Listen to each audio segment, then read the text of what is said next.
இந்த crispy corn செய்ய ஒரு பாத்திரத்தில் தண்ணி ஊற்றி சூடானதும் ஒரு ஸ்வீட் கார்னை போட்டு ஒரு 4 நிமிஷம் வேக வச்சு எடுத்துக்கலாம். அப்புறம் இந்த கார்னை நம்ம ஃப்ரை பண்ணணும். அதுக்கு 2 ஸ்பூன் மைதா, 2 ஸ்பூன் கார்ன்ஃப்ளவர், தேவையான அளவு உப்பு, 1/2 ஸ்பூன் பெப்பர் பவுடர், 1/2 ஸ்பூன் இஞ்சி பூண்டு பேஸ்ட் போட்டு நல்லா மிக்ஸ் பண்ணிக்கலாம். இது எப்படின்னா ஒன்று ஒன்றும் தனித்தனியாக கோட்டாகணும். அப்புறம் எக்ஸஸாக வர மாவையெல்லாம் நம்ம எடுத்துக்கக்கூடாது. இந்த மாதிரி கார்னை தனித்தனியாக கோட்டாகணும். இப்போ இந்த கார்னை ஃப்ரை பண்ணி எடுத்துக்கலாம்.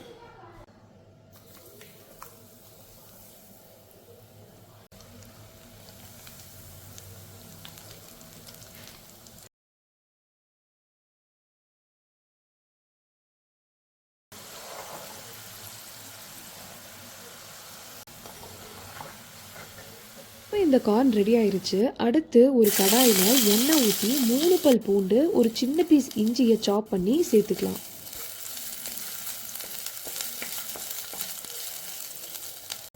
அடுத்து ஒரு பெரிய வெங்காயம், ஒரு கேப்சிகம் போட்டு 1 நிமிஷம் ஹை ஃப்ளேமில் குக் பண்ணிக்கலாம்.